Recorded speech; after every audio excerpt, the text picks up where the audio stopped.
kakak ya, dan juga sebagai dipanggil master kalau di kelas taekwondo, jadi banyak lah untuk kakak Stepi. Oke, saya langsung sharing aja untuk dari saya Pak ya.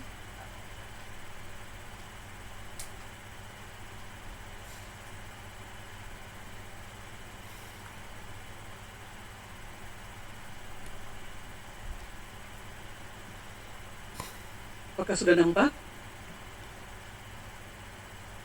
Oke, sudah Bu.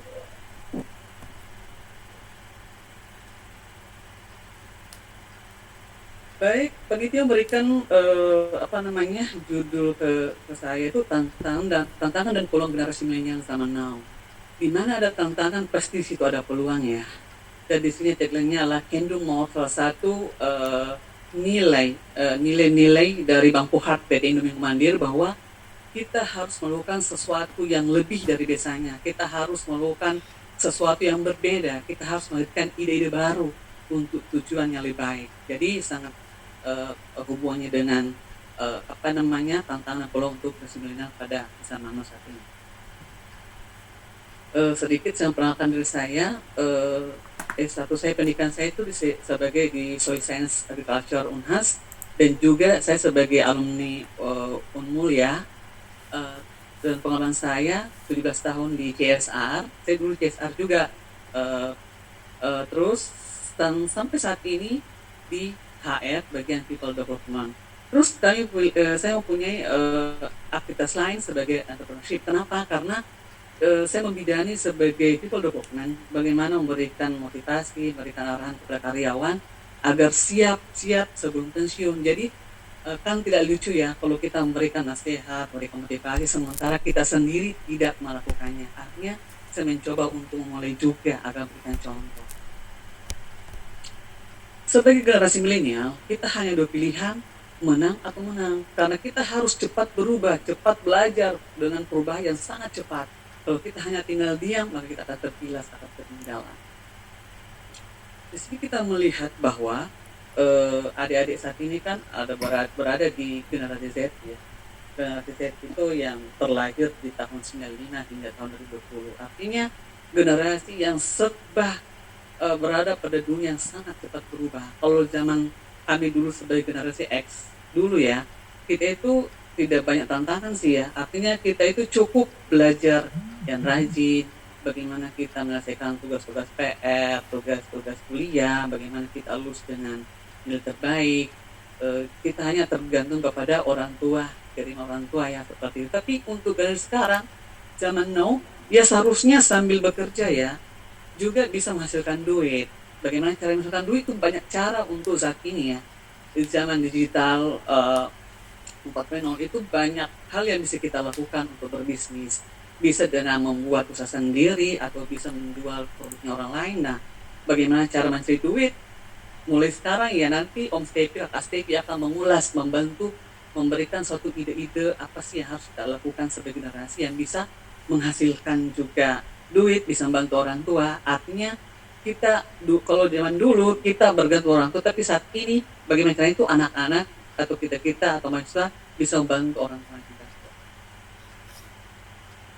Adapun kompetensi harus dimiliki oleh seorang milenial itu bukan hanya secara berpikir yang cerdas, mampu jadi juara di kelas, di kampus, tapi harus mampu berkomunikasi dengan baik, mampu berkolaborasi dengan teman-temannya, menguasai literasi digital, literasi teknologi, dan juga bagaimana dia bisa berinisiasi, bagaimana bertahan hidup, bagaimana bisa mengarahkan diri, pemahaman global, tanggung jawab sosial, dan banyak hal, dan tentunya bagaimana kita berbakti kepada orang tua, karena sukses apapun itu tidak terlepas daripada doa orang tua kita.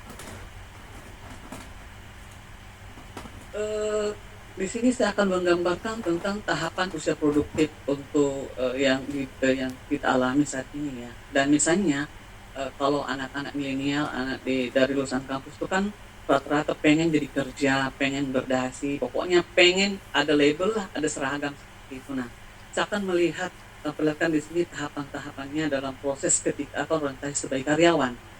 Pada saat masih SMA, kita itu rata-rata mencari jati diri ya, sibuk belajar, bagaimana lulus ujian, segala keputusan dan kebutuhan tergantung pada orang tua. Artinya kita bersifat pasif ya, menerima apa adanya, cukup belajar kuat seperti itu.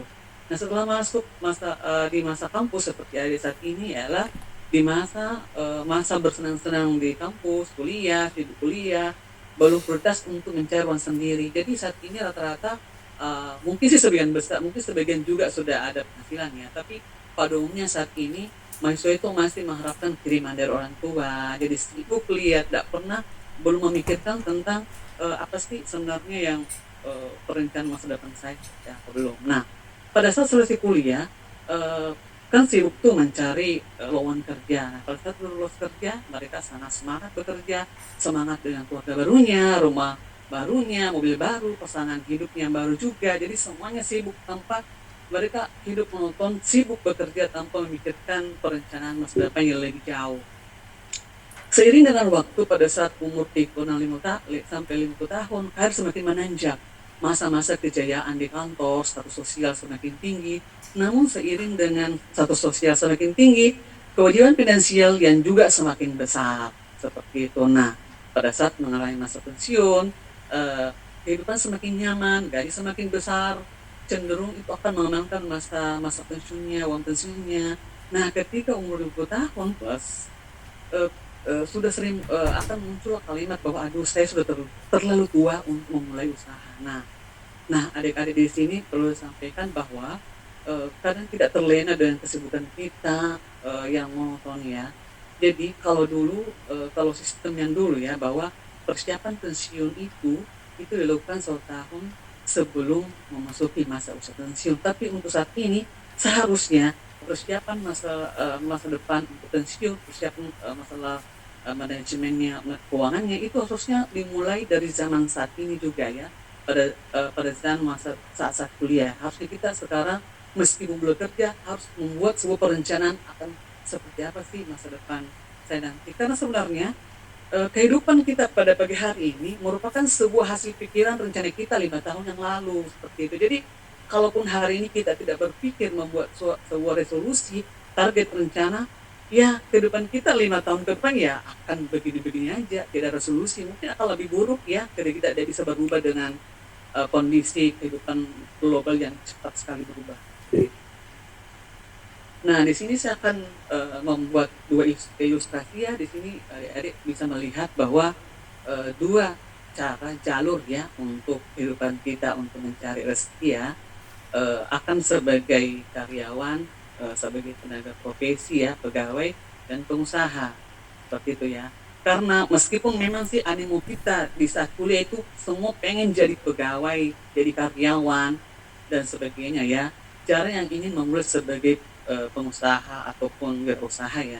Kenapa kan gengsinya ya kalau kita pegawai itu karyawan, gengsi dengan seragam kita, mempunyai ya nilai jual enak, sales mungkin dan sebagainya. Jadi di sini kita melihat ada dua grafik yang berbeda. Nah, ketika sebagai karyawan, memang sih itu langsung stabil ya, karena langsung ada gaji kita sudah sudah ditentukan ya. Tapi perlu diketahui bahwa tidak semua itu alumni ya, keluaran dari universitas itu bisa tertampung di perusahaan. Dan memang saat ini juga bahwa masalah tenaga kerja adalah suatu masalah nasional. Tidak semua angkatan kerja bisa terserap di perusahaan, dan perusahaan mempunyai keterbatasan untuk itu.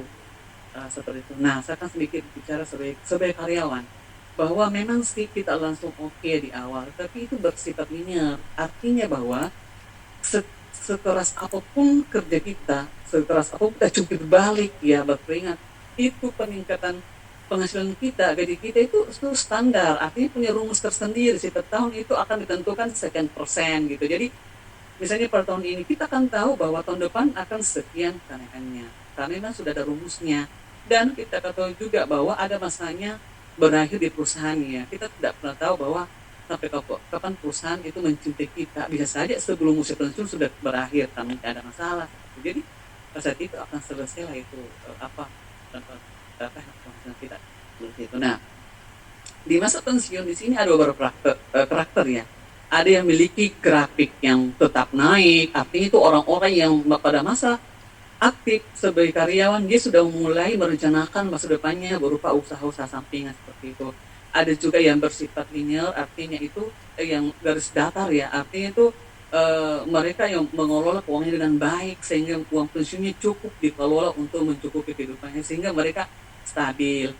Terus ada juga yang cenderung menurun ya, artinya ya dalam waktu dia hanya benar-benar bergantung kepada hasil uang pensiunnya yang hanya hasil penelitian menunjukkan bahwa hanya sampai di tahun keempat ini akan juga turun dan juga kembali bergantung kepada anak-anaknya mengharapkan bantuan dari anak-anaknya dan ada juga yang grafik langsung turun ya langsung patah ya artinya itu yang memang benar-benar selesai pensiun habis segala-galanya artinya seperti itu. Jadi mudahan ini bisa menjadi gambaran kita semua bahwa lebih awal pada saat kita masih produktif bisa merencanakan untuk masa depan yang baik. Nah, ini juga ada grafik eksponensial ya sebagai pengusaha, wirausaha. Memang sih di awalnya adalah jatuh bangun ya, karena sukses itu sebagai pengusaha adalah tidak langsung simsalabim jadi, tapi harus jatuh bangun. Artinya rumusnya di situ bahwa 9 kali jatuh ditambah dengan 10 kali bangkit ya itulah di pengusaha harus siap untuk jatuh bangun. Nah, tetapi kenapa di sini lebih menarik? Meskipun awalnya memang tidak pakai seragam ya, pakai sandal jepit dan sebagainya untuk berusaha, tetapi ketika sudah jadi itu akan bersifat eksponensial. Artinya bahwa ketika Anda semakin bekerja keras, maka itu penghasilan akan berkali-kali lipat. Semakin keras Anda bekerja, semakin berkali lipat penghasilan. Tapi sekali jatuh juga ya jatuh ya, karena kita sebagai pemilik usahanya tidak ada yang memilih kita. Jadi kembali kepada adik-adik bahwa akan memilih yang mana. Bisa juga paralel ya sambil bekerja sebagai karyawan bisa juga merencanakan untuk untuk usaha di luar. Jadi sangat singkat sekali saja motivasi pada hari ini saya ambil dari Henry Ford bahwa artinya bahwa ketika Anda mengalami sesuatu yang menghalangi Anda, merintangi Anda, ingat bahwa pesawat terbang itu tidak bisa tinggal landas tanpa harus melewati untuk melawan angin, melawan arus. Dan yang selanjutnya bahwa tidak seorang pun yang bisa menemanimu seumur hidup, maka kamu harus berbiasa dengan kesendirian. Tak ada seorang pun yang bisa membantumu seumur hidup, maka kamu harus selalu berjuang. Terima kasih. Oh iya, aku lupa nih sampaikan ini ada foto ya. Di sini Anda melihat bahwa ini adalah grup-grup milenial dari anak kampus, juga alumni dari beberapa universitas dari UI, IPB, ITB ya. Mereka itu lulus kuliah tidak mencari lowongan pekerjaan perusahaan, tapi dia tuh berusaha untuk menjadi pengusaha ya, kuliner meskipun dari hal kecil ya. Jadi di sini macam-macam nih. Ada yang membuat aplikasi pasar aplikasi untuk uh, jual sayur online, ada yang membuat keripik pisang, ada yang menciptakan alat menciptakan alat X-ray untuk rumah sakit. Jadi macam-macam ya. Dan ini ketika adik-adik memiliki suatu inovasi ya, itu negara akan membiayai sebenarnya.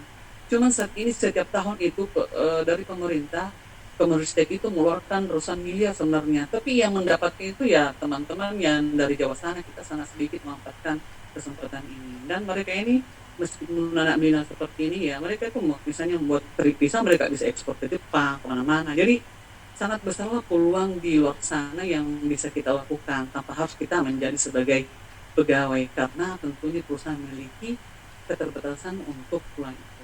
Mungkin itu saja dari saya Pak Sulaiman ya. Terima kasih teman-teman, adik-adik dari saya. Assalamualaikum warahmatullahi wabarakatuh.